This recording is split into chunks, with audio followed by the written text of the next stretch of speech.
Mga boss, grabe, nakakabilib ang Supreme Court mga boss.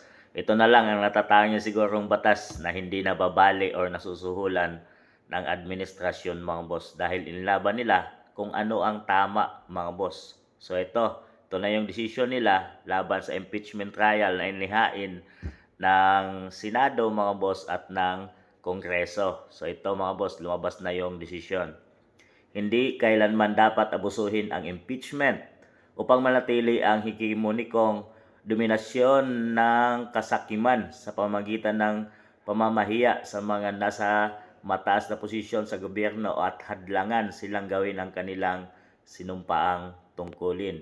Ito ang dahilan kung bakit ididisenyo ang impeachment upang hindi ito maging simpleng prosesong pampolitika na sinimulan lamang batay sa paratang o inakalang pagsang-ayon ng publiko na hinuhubog ng propagandistikong epekto ng mga sinasadyang press release o mga irresponsabling viral post sa social media.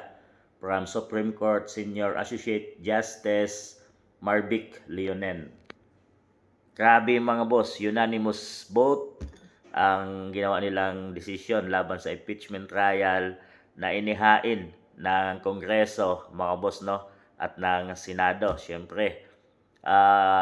Talagang ang mga atat na kalaban na ma-impeach si VP Inday Sara ay ngayon ay napapahiya mga boss dahil sa panindigan ng Supreme Court. Dahil alam nilang mga boss na ginagamit ng mga congressman ang impeachment trial hindi sa kanilang dahil sa politika mga boss, no, ito talaga ang target nila na hindi makatakbo si BP Inday sa susunod na 2028 presidential election. So alam ng Supreme Court mga boss dahil talagang napakatalino tong mga abogado na to at mabibilib ka mga boss dahil hindi nababali ang kanilang prinsipyo at nakikita nila ang katotohanan kung anong pinaggagawa.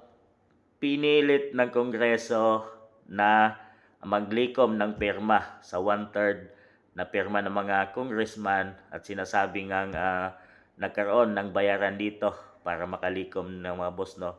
At nung sa pamamagitan ng pamumuno ni Speaker Martin Romualdez, sinasabing hindi yon ang kailangan dahil nakita ng Supreme Court mga boss na pampolitikal ang kanilang ginawa para tugisin at impeach si VP Inday Sara. Talagang nakakabilib ang Supreme Court mga boss. Talagang pinairal nila ang batas at iyak na naman ang mga tao ngayon na gumawa nito. At lalo na si Tito Soto mga boss at ang mga senator dyan na ayaw kay VP Inday at atat ng inaabangan na ang kaso para ma-impeach si VP Inday at hindi nga ito makatakbo sa 2028 election. So ano masasabi niya dito mga boss? Grabe, talaga unanimous vote ang ginawa nila para pigilin ang impeachment laban kay BP Inday. Grabe, nakakabilib ito mga boss.